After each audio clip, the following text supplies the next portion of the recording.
Olá, seja bem-vindo, seja bem-vinda a mais um vídeo no canal Ouvido Mágico. Esse é mais um capítulo do livro O Morro dos Ventos Uivantes, de Emily Brontë, publicado pela primeira vez em 1847. Antes, não esqueça de se inscrever no canal, deixar um joinha e, se puder me ajudar, meu Pix e o Apoia-se estarão na descrição e no primeiro comentário. Boa história!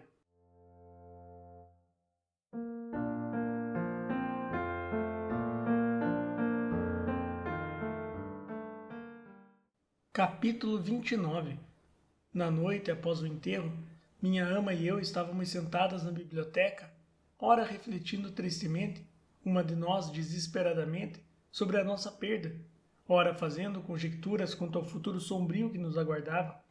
Tínhamos concordado que o melhor destino que Catherine poderia esperar seria ter a permissão para continuar morando em Thrushcross Grange, pelo menos enquanto Linton vivesse, podendo ele vir se reunir a ela aqui e eu permanecer como governanta.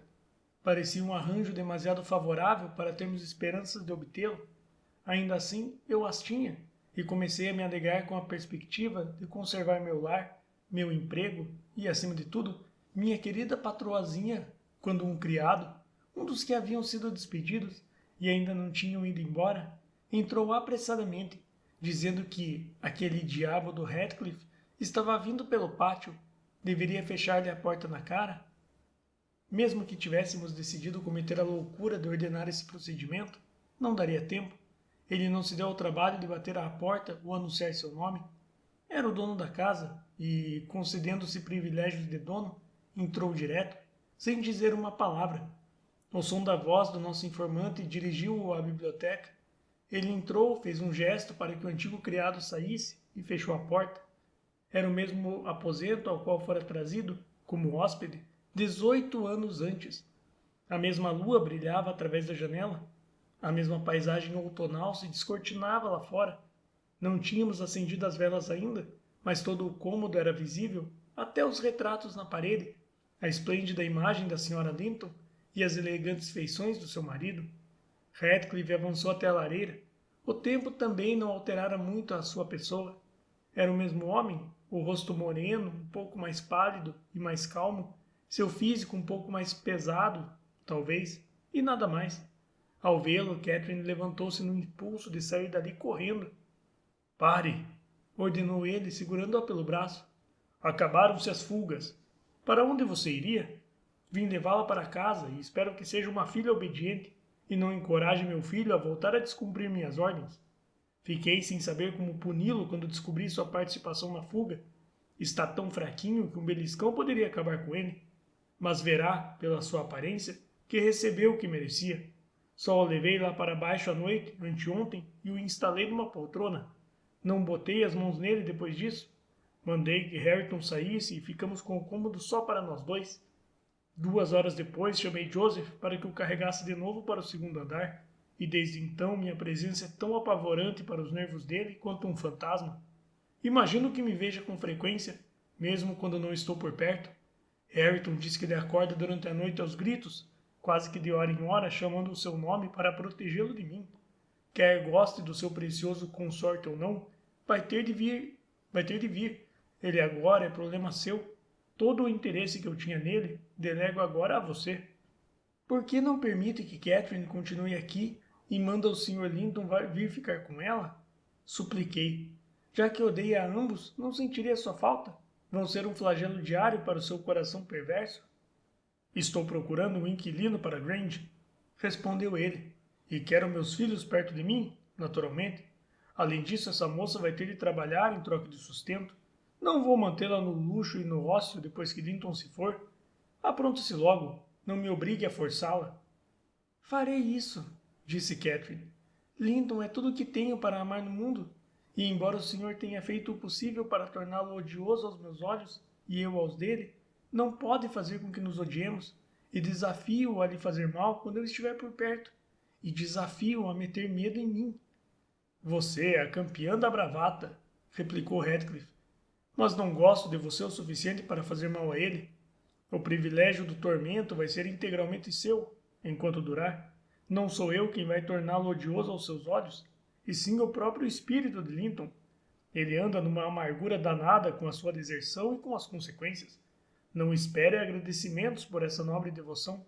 Ouvi-o fazendo uma deliciosa descrição asilar do que faria se fosse forte como eu. A inclinação existe e sua própria fraqueza há de lhe afiar a perspicácia até encontrar um substituto para a força. Sei que ele tem uma natureza ruim, disse Catherine. É seu filho, afinal, mas felizmente a minha é melhor e sou capaz de perdoá-lo. Sei que ele me ama e por esse motivo amo-o também. Sr. Heathcliff, o senhor não tem ninguém para amá-lo, e por mais infeliz que nos faça, ainda teremos a vingança de pensar que a sua crueldade advém de uma infelicidade ainda maior. O senhor é infeliz, não é? Solitário, feito diabo e invejoso como ele também?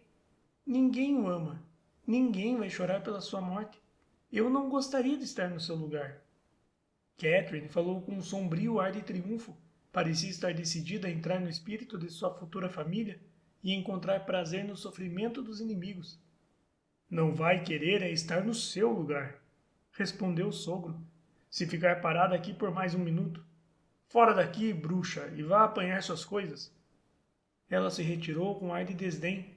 Em sua ausência, comecei a suplicar que ele me desse o lugar de Zillah em Wuthering Heights, oferecendo-me para ceder o meu a ela, mas ele não quis nem ouvir falar nisso. Mandou que eu me calasse e então, pela primeira vez, permitiu-se olhar um pouco ao redor e fitar os retratos. Tendo contemplado o da Sra. Linton, disse: Vou levar isto para casa. Não porque precise, mas... Virou-se abruptamente para o fogo e prosseguiu com o que chamarei de sorriso, por uma falta de palavra melhor. Vou lhe contar o que fiz ontem. Mandei o coveiro, que cavava a sepultura de Linton, remover a terra de cima do caixão dela e o abri. Por um momento achei que ia ficar lá, quando voltei a ver o rosto dela. E é o rosto dela ainda. Ele teve muito trabalho para me levar embora dali, mas disse-me que o rosto ia se alterar se o ar entrasse. Então abri um dos lados do caixão e voltei a tampá-lo. Não o lado que dá para Linton, diabos o carreguem. Gostaria que ele tivesse sido soldado com chumbo. E dei dinheiro ao coveiro para abrir aquela parte do caixão dela quando eu tiver sido colocado ali. E abrir o meu também. Vou deixar tudo preparado, e quando Linton chegar até nós, não vai saber mais quem é quem. O senhor é muito perverso, Sr. Heathcliff. Não tem vergonha de perturbar os mortos? Não perturbei ninguém, Nelly, replicou ele. E dei um pouco de paz a mim mesmo. Vou ficar bem mais tranquilo agora, e vocês vão ter mais chance de me manter debaixo da terra, uma vez que eu tiver sido colocado ali. Perturbá-la? Não. Ela que me perturbou dia e noite por 18 anos, incessantemente, sem remorso, até anteontem. Anteontem à noite eu me tranquilizei. Sonhei que estava dormindo o último sono ao lado dela, com meu coração parado e a face gelada de encontro à sua. E se ela tivesse se dissolvido na terra, ou coisa pior, com o que o senhor teria sonhado? Indaguei. Teria sonhado em me dissolver com ela, e ficaria ainda mais feliz, respondeu ele. Acha que tenho medo desse tipo de coisa? Eu esperava me deparar com uma transformação dessas ao abrir o caixão, mas prefiro que ainda não tenha começado, até eu poder partilhar da mesma coisa. Além disso, a menos que eu houvesse tido uma impressão diferente de suas feições impassíveis, aquele estranho sentimento não teria sido alterado. Começou de maneira esquisita. Você sabe como fiquei transtornado depois que ela morreu? E eternamente, durante todas as horas do dia, pedi-lhe que ela me devolvesse seu espírito. Acredito piamente em fantasmas. Estou convicto de que podem existir entre nós e de que existem de fato. No dia em que ela foi enterrada, nevou. À noite fui até o cemitério. Soprava um vento gelado, como se fosse inverno. Tudo em volta estava solitário. Eu não imaginava que o imbecil do marido dela fosse perambular pelo vale tão tarde. E ninguém mais tinha o que fazer ali. Sozinho e consciente de que 2 metros de terra solta eram a única barreira entre nós, disse a mim mesmo: hei de tê-la novamente nos braços. Se estiver fria, vou pensar que é este vento norte que me gela, e se estiver imóvel, será porque dorme. Peguei uma pá no depósito de ferramentas e comecei a cavar com todas as minhas forças, até bater no caixão. Pus-me então a cavar com as mãos. A madeira começou a estalar em torno dos parafusos e eu estava a ponto de alcançar meu objetivo, quando me pareceu ouvir alguém suspirando lá do alto, debruçado sobre a beira da cova. Se conseguir tirar isto, murmurei, gostaria que nos cobrissem de terra, a nós dois. E puxei ainda mais desesperadamente. Houve outro suspiro junto ao meu ouvido. Pareceu-me poder sentir um hálito quente em meio à neve e à chuva que o vento trazia. Sabia que nenhum ser vivo de carne e osso estava por perto, mas com a mesma certeza com que você percebe a aproximação de um corpo no escuro, embora não possa discerni-lo, senti que Kate estava ali, não debaixo de mim, mas sobre a terra. Uma súbita sensação de alívio fluiu do meu coração para todos os membros do meu corpo. Desisti dos meus esforços desesperados e me senti imediatamente consolado, indescritivelmente consolado. A presença dela estava comigo. Comigo permaneceu enquanto eu voltava a encher de terra a sepultura e me conduziu até a casa. Pode rir se quiser, mas tive certeza de que ia vê-la chegar. Tinha certeza de que ela estava comigo e não podia evitar falar com ela. Ao chegar a Wuthering Heights, corri ansioso para a porta. Estava trancada e lembro-me aquele maldito Earnshaw e minha mulher não queriam deixar que eu entrasse. Lembro-me de chutá-lo até ele ficar sem fôlego, e então corri para cima, para o quarto que fora meu e dela. Olhei ao redor com impaciência, sentia-a junto a mim, quase podia vê-la e contudo não podia. Devo ter suado sangue naquele momento, tamanho era a angústia do meu desejo, tamanho era o fervor de minhas súplicas de vê-la pelo menos uma vez. Mas não aconteceu. Ela se mostrou, como tantas vezes em vida, um demônio para comigo, e desde então, às vezes mais, às vezes menos, tenho sido vítima dessa intolerável tortura. Infernal! Isso me deixa os nervos tão à flor da pele que, se não parecessem feitos de aço, a esta altura já teriam relaxado e estariam tão fracos quanto os de Linton. Quando me sentava na sala com Harrington, parecia-me que ia vê-la se saísse. Quando caminhava pela charneca, era como se fosse encontrá-la ao voltar. Quando saía de casa, apressava-se em regressar. Ela devia estar em algum lugar em Heights, eu tinha certeza. E quando dormia em seu quarto era um suplício. Não conseguia descansar ali. No instante em que fechava os olhos, ela estava ou do lado de fora da janela, ou abrindo os painéis de madeira, ou entrando no quarto, ou mesmo repousando a sua adorada cabeça no mesmo travesseiro que usava quando criança, e eu tinha que abrir os olhos para ver. Assim abria-os e fechava-os umas centenas de vezes por noite, e todas as vezes me decepcionava. Era uma tortura. Muitas vezes eu gemia em voz alta, até aquele velho patife do Joseph sem dúvida achar que minha consciência estava me atormentando.